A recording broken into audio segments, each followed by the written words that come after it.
brick fanatics! Now I know what you're thinking. No, that's not a moon. It's not even a space station. In fact, it's Lego Star Wars 75419, the Death Star.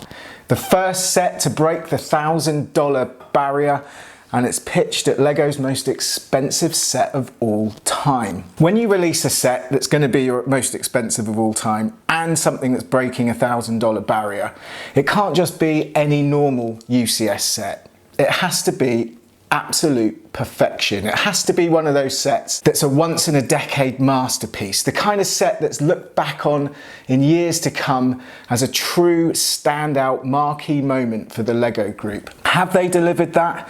Well, it's a lot more complicated than just a yes or no answer. This set has got the potential to have fans absolutely drooling at the prospect of building the ultimate power in the Lego galaxy. With over 9,000 pieces, an updated version of one of Lego's most beloved legacy models, and of course, an absolute icon of the Star Wars franchise. It has all the ingredients to be that ultimate perfect set. But the more you build this, the more you live with it, the more you see it and appreciate it, cracks unfortunately begin to appear.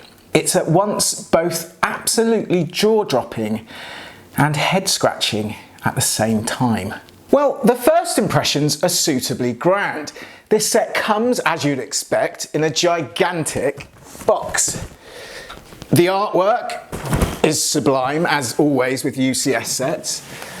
There's beautiful pictures and imagery of the Death Star, film scenes recreated, and of course, a picture of the model itself. All of this sets up a really exciting start. And then you open the box, and then you find a sticker sheet with over 50 stickers.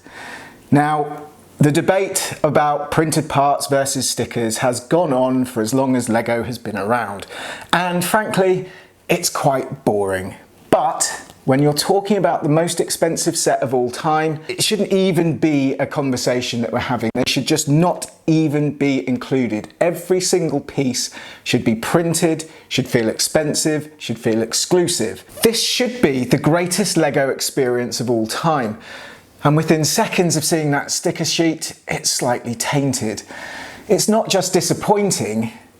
In my eyes, it's indefensible. The build, however, at least the first couple of stages, goes some way to getting rid of that sour sticker sheet taste that's left in your mouth. It is very impressive building up the lower stages of this, and there's some nice little design touches. The trash compactor for one is excellent. I love the hanger. The starfield backdrop is excellently done and really smartly designed, with round 1x1 tiles and white minifigure wands used to create a sense of depth in what is essentially just a flat piece of single Lego bricks.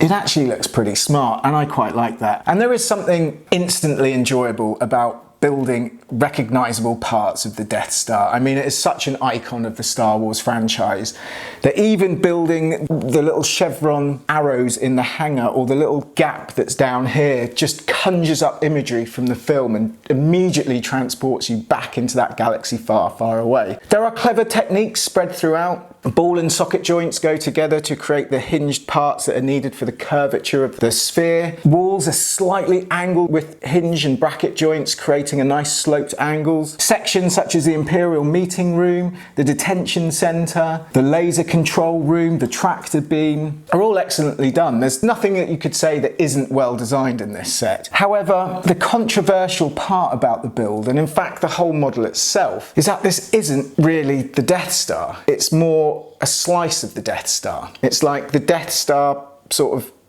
pie, and here's a little chunk of it for you. And the back bit and the front bit, well, we'll just chuck those away and pretend they never existed. It's a slightly odd choice because the Death Star is circular.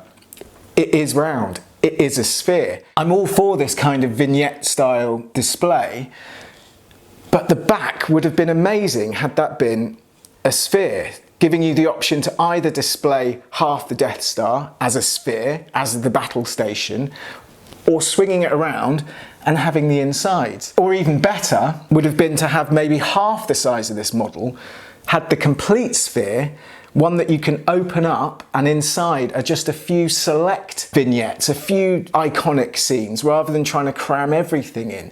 So, you know, maybe the detention centre, the trash compactor, the chasm, the Imperial meeting room, and I don't know, say the Death Star gunner control room. Something like that. Something that feels iconic, but isn't overcrowded, and you still get that spherical build. I think the problem is, because it's not the entire thing, there's always a sense that you're not really building the Death Star, you're just building kind of scenes from the Death Star. If you look at something like the UCS Millennium Falcon or the Titanic, two absolute icons of Lego design, and two sets that are both at the highest price point that they could possibly be. Both of those sets, you're actually building the whole thing. It's a Lego representation of the Millennium Falcon, of the Titanic. So as the build progresses, your excitement grows because you're seeing these iconic spaceships or cruise liners appearing in front of you. Whereas that magic never quite materializes with the Death Star, and it's actually a weird feeling to like a Lego set less the more you build. That sense of wonder, that sense of creating something, a representation out of Lego, just isn't quite captured here. That's not to say there are amazing pockets of details. There's amazing Easter eggs contained within. I'm not going to spoil them all, but trust me, they're all over the place. There is nice attention to detail in places, but overall, I just feel the build is somewhat lacking. It's missing something. And again, when you're talking about the most expensive Lego set of all time, it can't be missing anything. You can't come away from this feeling slightly disappointed. And sadly, that's exactly how I feel. Slightly disappointed. And I mean, look at the size of it. It's bigger than me. Look how small I look compared to this. And I'm a grown man. I mean, it's gigantic, but I guess it just proves that size isn't always everything. Now, I'm not saying that this build is bad by any means, of course not. There's 9,023 pieces inside of this, and it is an absolute gigantic model. Of course the build is going to be good, of course there's going to be innovation, and of course there's going to be good design. There's also some amazing Easter eggs tucked into here for fans to enjoy. My favourite being the height chart that's tucked around the back here, answering that question once and for all: is Luke a little short to be a stormtrooper? Well, the answer is possibly. See for yourself, you'll see what I mean. It's very close. Marginal. There's also an amazing hot tub stormtrooper tucked away at the top here, just in here, which fans, of course, of Lego Star Wars will absolutely love. I think this is one of the best little bits of the entire set, except for one of the curved tile pieces we're missing. So I had to get my own and fill it out with the back. I didn't even have a dark blue greyish bit spare. Again, we go back to the price. This is the most expensive Lego set of all time. Everything should be perfect. That is far from perfect. That is not acceptable in a set that costs over $1,000. I'm sorry to say, Lego, but that is not acceptable. Alongside the hot tub stormtrooper, there are countless other fun little Easter eggs dotted about. There's also some play features. Are they good? They're okay. They're basic at best. The trash compactor walls, they close in, which is very cool. And the little Dianongo pops up to say hello. I quite like that. You can drop Han, Luke and Leia and Chewie through the hole in the detention centre that they blasted, and they do drop down to the trash compactor, which is a nice touch. Alderaan goes from a planet to not a planet very quickly with a quick twist of a dial. Luke and Leia make the chasm jump with a simple twist of a Technic bar. There's also the famous Death Star turbo lift, which goes right the way from the bottom all the way to the top of the battle station. And it does take quite a long time. Let me show you. So you see here, it's at the bottom. All these doors slide open, allowing access to the different floors from the lift. Oh, that one goes that way. And that one goes that way. Okay, here we go.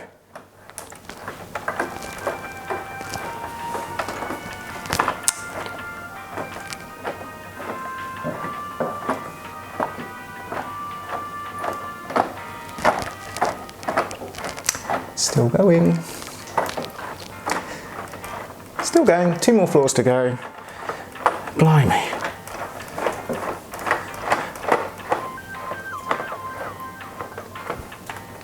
There. Huge, huge lift. But what I would say about the play features, as much as, yes, it's nice to have them included, they are slightly on the basic side. The turbo lift, wouldn't it have been cool if, as you lift it up, as it gets to each floor, the door automatically opens, allowing the lift to come in and out, and as it goes again, it closes? Or the bar that's used across the Death Star chasm looked like a grappling rope instead of a single bar, which is just not movie accurate in the slightest. The tractor beam has no functionality to it. The meditation chamber, yes, the lid can close and open, but you have to do it manually. You have to physically take this out, lift this off, and then stick it underneath. Which you can see from that is not ideal. Again, this is the most expensive Lego set of all time. It needs to feel like something incredible. It needs to feel like something we've never seen before. And the fact of the matter is, all of these areas have had either smaller sets produced themselves of representations, you know, like the diorama sets, or even things like Death Star Escape and Death Star Tractor Beam that came out a few years ago. All of those had better play features than what's included here. And again, it's inexcusable. That I can't think of a reason why the play features weren't special. They were so basic. I just don't get it. And then there's the space. Yes, I know this is a space station, but I think the designers took that literally, because there is just so much open space. When I was building it, I was just amazed. You step back and you look and you go, where have all the pieces gone? Where have the 9,000 pieces gone into this? Look at the size of the hangar. It's gigantic. It looks populated and it looks like there's lots going on, but that's because it's got over 39 minifigures contained within it. You take those minifigures away and suddenly you're just left with literally a space station, a station that's just full of space. I've mentioned the cross-section design of this before. At least the original Death Star was kind of spherical, sort of, in its design. At least it was a representation of the actual Death Star, whereas this just isn't. And it all just leads to that feeling that this is a Death Star that's only partially operational. And then we come to the minifigures. There's 39 included within this set. That's the largest assembly of minifigures ever contained in one single set. It's as if half the Death Star crew has been dumped inside this box and presented to us. Now, with that in mind, you would expect this to be the ultimate roster of Death Star characters, the best Star Wars lineup that we've ever seen in any set ever. Well, you can probably guess where I'm going with this, but sadly, it isn't. Yes, there are a few exclusives. We've got Galen Erso. It comes with his little Death Star plans. We've got the really smartly designed Imperial Dignitary. I'll give it to Lego for that one. We've got an updated Death Star droid, which I actually think is superb. We've got a few named admirals and generals, such as Admiral Motti and General Taj, which is great to get, but it doesn't really feel anything special. Then you look at what isn't included. Things like Chewbacca's binders aren't in this set anywhere. Yet the detention centre is quite a big focal point of the set. The Death Star chasm and the swing across is included, yet Luke Skywalker's grappling belt isn't, despite the fact it's in the much, much cheaper Death Star Escape set. It's all just slightly baffling. And then you consider things like arm printing, leg printing, absent from a lot of the minifigures. Even looking at the Royal Guards, it feels like they've taken something from about 25 years ago and just dumped it in the set for us. No update, nothing. Even things like C-3PO, who has arm printing, which you think, at last, a slightly bright spot in this minifigure gloom. But then he hasn't got the leg printing that he had in his buildable C-3PO model set that came out last year. You just think, why? I understand that the Lego group have made this decision not to put exclusive and desirable figures behind a huge paywall, but come on, this whole thing is a paywall. This is the biggest paywall Lego have ever produced. So if you're going to buy this set, if you're going to spend that amount of money on it, then give us something that we really, really, really want. Give us something that's really desirable, that we can really show off, that we can really say, yes, this is the minifigure that came with the Death Star. This is the most expensive minifigure lineup of all time. And it just isn't. And again, for a set this expensive, disappointment shouldn't be a feeling that you're having. It really shouldn't. The minifigures look great. I'm not taking anything away from that. They do look amazing. They populate the Death Star. They bring it to life. But they're just disappointing. Think about the Cantina. Cast your mind back to that set. Look at the roster included in there. Look at the diversity. Look at the quality. Yes, I appreciate that the Cantina is full of different aliens and humans and monsters and creatures, and of course it's going to be more diverse, but that same level of quality hasn't been applied here, and it's not good enough. All of what I'm saying leads to a really important question. Who is this set actually aimed at? The original Death Star knew exactly what it was. It was a play set. It was designed to be fun, to be played with, for children to enjoy, and as a result, adults enjoyed it as well. It's a great display piece. It's not the smartest looking thing ever, but at least it tried to capture that spherical design and it knew what it was. It was a play set first and foremost, and then you could have it as a display piece as well. This, on the other hand, it's far too big, it's far too fragile, it's far too delicate for it to be an out-and-out play set, not to mention the fact that it's far too expensive. I can't imagine many children getting this as a Christmas present this year. And then it's a little bit too basic for it to be a full-on adult collector's set. I've already mentioned the play features, I've already mentioned some of the shortcuts, I've already mentioned some of the minifigure design. That doesn't scream to me Ultimate Collector's adult set. So it's really difficult to know what this actually is and who it's aimed for, and as a result it just feels a little confusing, I guess. It tries to straddle both worlds of being a play set and an adult collector's set, and unfortunately delivers neither.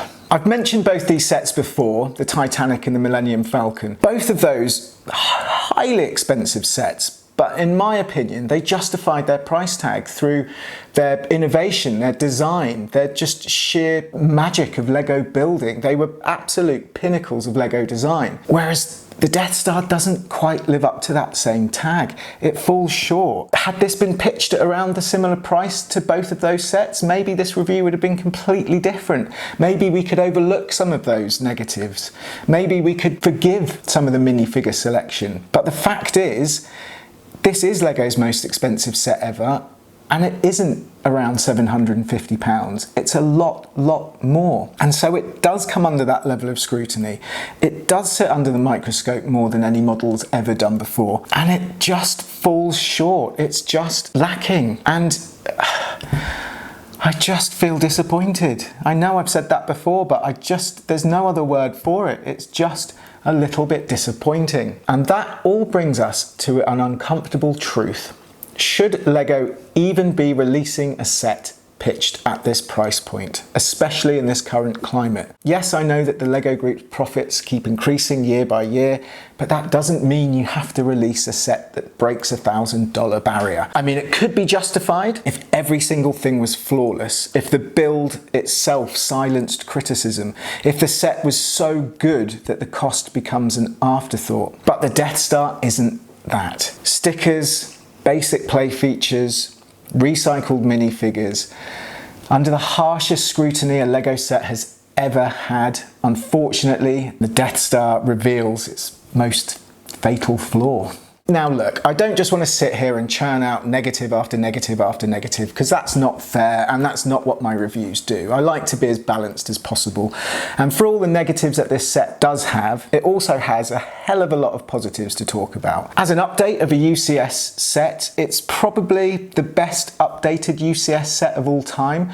Where others perhaps have slightly faltered and not enhanced the original enough, taken it further, this set absolutely smashes it out of the park in that sense.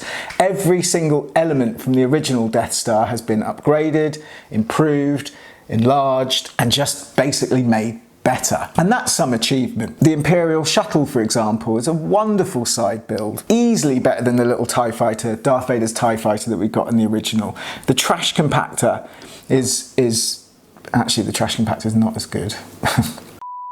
The trash compactor has that fun feature with the Dianogo popping up. The detention centre is bigger, it's better. The throne room, an absolute highlight of the build and an absolute highlight of the set, is by far more advanced than what we had before. The tractor beam, the chasm, the gun, the laser turret, every single area of this has been improved upon, and that should be applauded. That is what you want from an updated UCS set. You want everything to be better. And yes, the minifigure roster, while we've spoken about the negatives, it is the most broadest that we've had in a Death Star set, in any Star Wars set, to be honest. The Stormtroopers are a lovely diverse collection of women and race and gender, and for that the Lego group should be applauded too, because there is literally something for everyone in here. And of course, where this Death Star set absolutely succeeds is giving fans a real opportunity to recreate their favourite moments from the films, from A New Hope and from Return of the Jedi. This is, in essence, one giant Star Wars film set shrunk down to Lego size that you can play with to your heart's content. And I've spent more time than I'd like to admit rearranging my minifigures, putting them in different scenes, recreating those moments, and just having fun with it.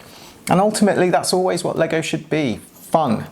And this set does deliver that. It does deliver that fun. And we can't not mention the scale. I mean, the thing is absolutely gigantic. It's not the largest Lego set of all time, but it sort of feels that way. It absolutely dwarfs any Death Star set that's come before in a ridiculous scale. I mean, I'm a grown man and I look tiny against it. My son is a 10-year-old and he looks even smaller. Just check this out. Look at the size difference of this. Just look at that. Look how small he is. Okay, you can come out now. I'm 11, by the way. Oh, he's 11, sorry, my mistake. However, with all those upgrades in mind and all those positives, it still just feels a little bit hollow. It just feels like there's something missing, and it always comes back to that feeling of disappointment, which is just such a shame. And I know what you're probably thinking. You've been looking at me talking and seeing this from the front view for a long time thinking, I think that looks really cool. What on earth are you talking about? Well, yes, from the front it does look amazing, but let me just show you from the side for a moment and you'll start to think perhaps a little bit differently. I mean, that's from the side, and suddenly you go, all right, okay, that's kind of weird. And then let's not even talk about the back, because that, frankly, is an abomination. That means you have the option of displaying this set in one way.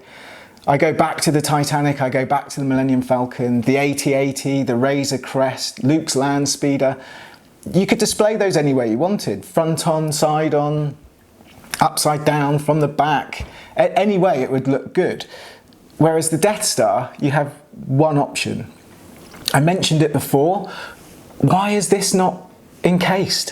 Why is this not half a sphere? How amazing would that have been if this was half the sphere that you could display that way, or you swing it around. I'm so worried I'm going to drop this and break this.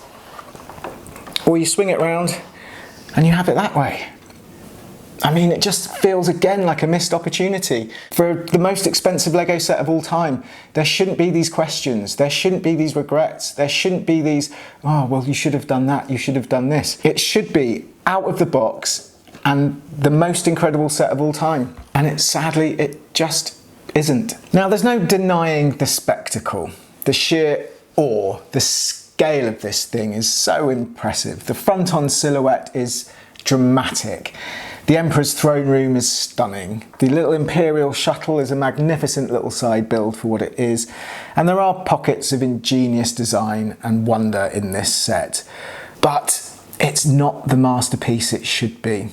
An ultimate collector's set should be just that, ultimate. This should have been the ultimate power in the Lego galaxy, and it just isn't. What it feels more like is a convention mock, or maybe a Lego store display piece showcase, showing off what is possible with Lego bricks, rather than an actual retail set itself. In that aspect, it just falls short. As Lego's most expensive set of all time, it just doesn't deliver the premium product that it should do. Too many stickers, too many missed opportunities, too many recycled minifigures, too many negatives to justify the price. Now, of course, with any massive marquee Lego release, there comes that much coveted gift with purchase.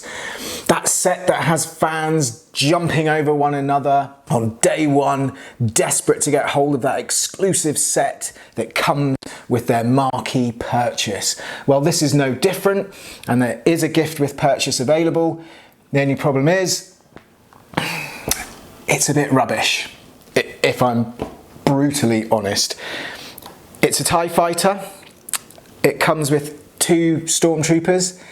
Yay, because we haven't got enough of those already. And it comes with a TIE fighter pilot. Yay. No arm printing, basic leg printing. Wonderful. At least it's a different addition to the Death Star, I guess. And then here's the TIE fighter itself. Yeah, it looks a bit like the 4+ TIE fighter that came out a while back. It's blocky, it's childish, it's not particularly well designed, and it just adds to that confusion of who exactly is this set supposed to be aimed at. It does attach in. It has these arms that I've just put in here to attach it to the Death Star. I'll just show you. Oh, before I do that, actually it does come, in fairness, it does come with this little kind of cargo trolley thing, which actually I quite like. I think that is quite a good addition to the hangar. And ironically, actually has kind of better printed parts than this entire model does. So that kind of sums everything up that I've been talking about. But let's put this in. I sort of have a feeling that it looks completely out of place, and it looks like something a parent might have said to their child to sort of say, oh, go on little Jimmy, you can have a go as well, you can build something to put in my gigantic model. And that's what little Jimmy comes up with.